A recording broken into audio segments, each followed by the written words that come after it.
नहमदुहु व नसल्ली अला रसूलिहिल करीम बिस्मिल्लाहिर्रहमानिर्रहीम। अस्सलातु वस्सलामु अलैका या सय्यद या रसूलल्लाह वसल्लम अलैका या हबीबल्लाह। बहुत शुक्रिया, आपने मुझे बात करने का मौका दिया। सबसे पहले तो मैं आपको कस्टोडियन ऑफ द हाउस मुंतखब होने पर मुबारकबाद पेश करता हूँ जनाब स्पीकर, और उसके बाद मैं जितने मेरे मिनिस्टर साहिबान मुंतखब हुए हैं उनको भी मुबारकबाद पेश करता हूँ। उसके बाद मैं मियाँ शहबाज शरीफ साहब के लिए, अपने प्राइम मिनिस्टर के लिए एक शेर अर्ज़ करूँगा। तुम ये बादे मुखालफ से ना घबरा ऐ शहबाज, यानी मियाँ शहबाज, ये तो चलती है तुझे ऊंचा उड़ाने के लिए। जनाब स्पीकर, इस मुश्किल तरीन हालात में जबकि इकानमी के बुरा हाल है और बेरोज़गारी आम है, महंगाई ने गरीब लोगों की कमर तोड़ दी है, जनाब स्पीकर, इन सब चैलेंजेस का मुकाबला करने के लिए वज़ीर आज़म पाकिस्तान मियाँ मोहम्मद शहबाज शरीफ और तमाम मिनिस्टर साहिबान और हमें तमाम इत्तेहादी जमातों को मिलकर शब व रोज़ मेहनत करना होगी, फिर जाके हम आवाम के सामना कर सकेंगे। जनाब स्पीकर के माशी हालात बहुत ख़राब हैं। जनाब स्पीकर, अब मैं नियाज़ी साहब की हुकूमत के बारे में कुछ बात करना चाहूँगा, जिसने पाकिस्तान को रियासत मदीना का नाम दिया और अवाम के साथ वो 4 साल झूठ बोलता रहा और कुछ उलमा इकराम के साथ भी वो झूठ बोलता रहा। जनाब स्पीकर, रियासत मदीना क्या बनाना था, उसकी कारकर्दगी 0/0 रही। जनाब स्पीकर, मेरा ईमान है कि हज़रत मोहम्मद सल्लल्लाहु अलैहि वसल्लम हमारे आखिरी नबी हैं, वो ख़ातमुन नबीन रहमतुल आलमीन हैं। जिस आदमी को ख़ातमुन नबीन नहीं पढ़ना आता, रहमतुल आलमीन नहीं पढ़ना आता, नमाज नहीं आती, कलमा नहीं आता। एक दफ़ा मेरी PTI वाले से लोगों से कुछ बहस हो गई। मैंने कहा अपने प्राइम मिनिस्टर को कहो छठा कलमा सुना दे, मैं रिज़ाइन कर दूंगा अपनी सीट से। जनाब स्पीकर, ये क्या रियासत मदीना इसने क्या बनानी थी, लेकिन जनाब स्पीकर, मैं ये समझता हूँ कि जिस आदमी को रहमतुल आलमीन और ख़ातमुन नबीन नहीं पढ़ना आया था, 2018 में मैंने यहाँ उस पर एक ये तनकीद की थी। वज़ीर आज़म साहब का वज़ीर आज़म भी यहाँ बैठे थे और वज़ीर आज़म साहब भी यहाँ बैठे थे। इस तनकीद के ठीक 3-4 दिन बाद मेरे ऊपर 2 नैब की इंक्वायरियाँ खोल दी गई, 2 एंटी करप्शन में पर्चे दे दिए गए, एक पानी चोरी का पर्चा दे दिया गया और FBR में भी इंक्वायरी खोल दी थी। इनकी बर्दाश्त का मादा तो जनाब स्पीकर ये है, लेकिन जनाब स्पीकर, बंदे को अखलाक और किरदार से पहचाना जाता है। उसने तो हमारी यूथ को गालियाँ सिखाई हैं, नाच गाना और डांस सिखाया है और बड़ों से बदतमीज़ी सिखाई है। जनाब स्पीकर, मेरे पास वो वीडियो मौजूद है जिसमें हमारे साबका वज़ीर आज़म इमरान नियाज़ी साहब खुद फरमा रहे हैं कि मैं तो एक नाम का मुसलमान था, मेरे वालिद कभी कभी ज़बरदस्ती मुझे जुमा पढ़ाने ले जाया करते थे। जनाब स्पीकर, वो खुद सोमो सलात का पाबंद नहीं है और उसके मुंह से कैसे रियासत मदीना की बात सजती थी। ये सब और सब वो 4 साल अवाम के साथ झूठ बोलता रहा है। जनाब स्पीकर, अगर हम रियासत मदीना की बात करें तो हमें खुलफाए राशिदीन के नक्शे कदम पर चलना होगा। जनाब स्पीकर, हज़रत उमर फ़ारूक रज़ी अल्लाह ताला अन्हा की एक मिसाल है कि वो रात को गलियों में गश्त किया करते थे। एक दफ़ा वो अपने रुफ़का के साथ गलियों में गश्त कर रहे थे, किसी मकान से रोने की आवाज़ आई तो उन्होंने कहा कौन रो रहा है। वो उस तरफ चल दिए, वहाँ जाके हाल दरियाफ़त किया तो उनके वालिदैन ने कहा कि हमारे बच्चों ने 2-4 दिन से खाना नहीं खाया, भूखे हैं।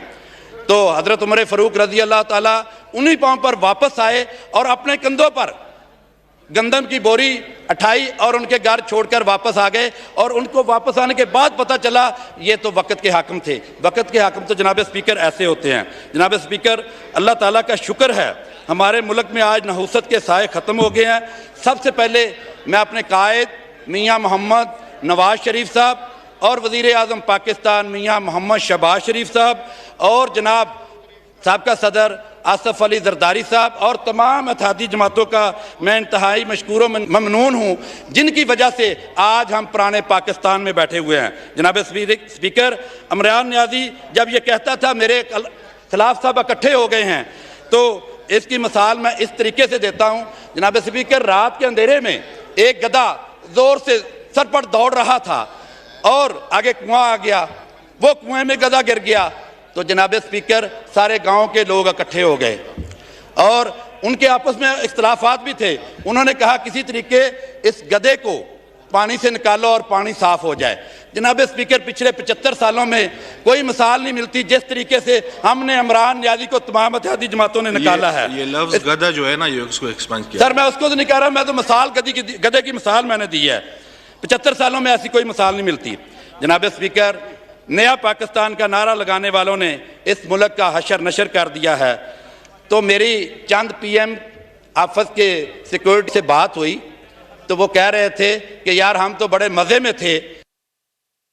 PM साहब 1-2 बजे आते थे और आगे 4-5 चापलूसिये बैठे हुए होते थे जो कहते थे हमने ये मकान बना दिए, ये रोड बना दी, आज हमने इनको गिरफ्तार करवा दिया, ये कर दिया, आज वो कर दिया, और वो हनस सुनस कर वापस चले जाते थे।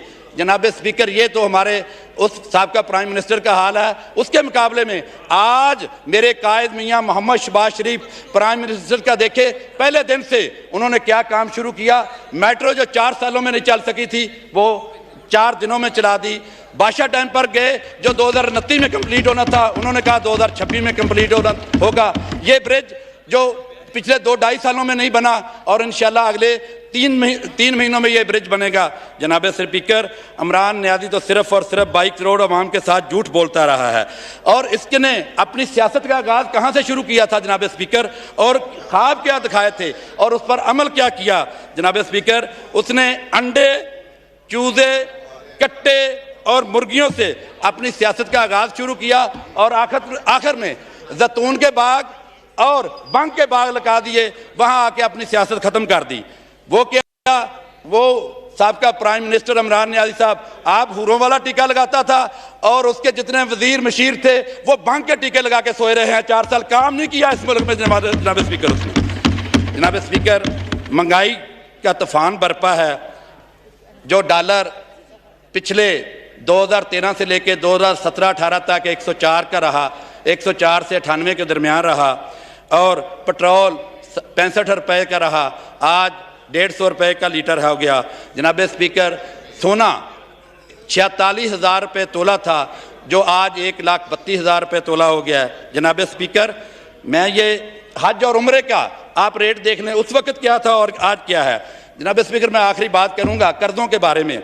अगर कर्जों के बारे में बात करें तो ये स्टेट बैंक की रिपोर्ट के मुताबिक मैं बात करूंगा, हमारे मुल्क की पब्लिक डेट लायबिलिटी जो है 2018 में कर्जा था टोटल 25,000 अरब था और आज स्टेट बैंक के मुताबिक 50,000 अरब से तजावत कर गया है। जनाब स्पीकर, 4 सालों में इन्होंने कर्जा डबल लिया है और काम एक डेले का नहीं किया। कोई बड़ा प्रोजेक्ट, मैं इस आह्वान में कह रहा हूं, कोई एक बड़ा प्रोजेक्ट दिखा दे जो इन्होंने शुरू किया हो। जनाब स्पीकर, PTI की गवर्नमेंट हर रोज डेली 17 अरब रुपया कर्जा लेती रही है। जनाब स्पीकर, काम एक डेले का नहीं किया। अगर ये कहते हैं कि मुस्लिम लीग नून की गवर्नमेंट ने, मियां मोहम्मद नवाज शरीफ ने कर्जा लिया है, तो उन्होंने काम भी करके दिखाया है। जनाब स्पीकर, सबसे पहले उन्होंने बिजली के कारखाने लगाए, मोटरवे बनाई, एयरपोर्ट बनाए, मेट्रो बनाई, ऑरेंज लाइन बनाई, नए अस्पताल बनाए, खाद और बीज पर गरीब किसान को सब्सिडी दी, अस्पतालों में दवाई फ्री मिलती थी, डायलिसिस फ्री होते थे। जनाब स्पीकर, पटवारी कल्चर का खात्मा किया, लैंड रिकॉर्ड को दुरुस्त किया, कंप्यूटराइज किया। जनाब स्पीकर, पुलिस के निज़ाम को अपग्रेड किया, FIR जो थी वो कंप्यूटराइज की। जनाब स्पीकर, डॉल्फिन पुलिस बनाई और सेफ सिटी जैसे प्रोजेक्ट को मुतारफ कराया। जनाब स्पीकर, अगर कर्जा लिया था तो उन्होंने काम भी करके दिखाए हैं। इस पर मैं अपने कायद मियां मोहम्मद नवाज शरीफ और वज़ीर आज़म पाकिस्तान मियां मोहम्मद शहबाज शरीफ को खराज तहसीन पेश करता हूँ। आखिरी बात सर, एक शेर है, आखिरी शेर है, आखिरी शेर सर। जनाब स्पीकर, ये शेर बड़ा मजेदार है, सुन ले जरा ध्यान से। घड़ी बेच डाली, ब्रेसलेट बेच डाला, कफलिंग बेच डाले, हार बेच डाला, किया मेरे गुलशन की हर शय का सौदा, किया मेरी गुलशन की हर शय का सौदा, गोल्ड प्लेटेड कलाशनकोफ बेच डाला। किए थे नौकरियों और मकानों के वादे, किए थे नौकरियों और मकानों के वादे, मेरे तोशे खाना का सारा सामान बेच डाला। मैं रोटी और कपड़ा मकान में उलझा रहा, मैं रोटी और कपड़ा मकान में उलझा रहा, एक नशई ने मेरा वतन बेच डाला। जनाब का एक आदमी का और 22 करोड़ आवाम की दुआओं से मैं इनका शुक्रिया अदा करता हूं, जिस तरीके से हमने इस नशई को प्राइम मिनिस्टर की कुर्सी से उठाया है, निकाला है, घसीट कर फेंका है। इंशाअल्लाह जिंदगी में दोबारा कभी वापस नहीं आएगा। पाकिस्तान जिंदाबाद।